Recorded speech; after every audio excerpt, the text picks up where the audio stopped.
চলে এসেছি শ্রাবণ মাসের সব থেকে বেস্ট রেমেডি নিয়ে, যেটার জন্য অনেকে তোমরা ওয়েট করে থাকো।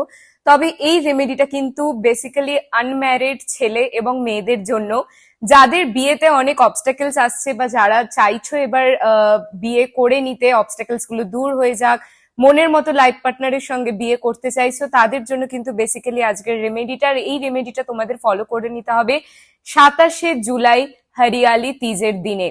কি করতে হবে? সকালবেলা হোক সন্ধ্যেবেলা হোক শিব মন্দির যেতে হবে, অথবা শিব পার্বতীর মন্দিরে যেতে হবে, বা যাদের ঘরে শিব পার্বতীর মূর্তি বা শিবলিঙ্গ প্রতিষ্ঠা আছে তারা বাড়িতেও করতে পারো। মহাদেবকে স্মরণে রেখে হলুদ রঙের একটি শালু, মহাদেবকে এবং পার্বতীকে একটি লাল রঙের শালু বা কাপড় তোমাদেরকে দান করতে হবে। করে দেওয়ার পরে সেইখানে বসে তোমাদেরকে ওম গৌরী শঙ্করায় নমঃ মন্ত্রটা কিন্তু 108 বার চ্যান্ট করে নিতে হবে।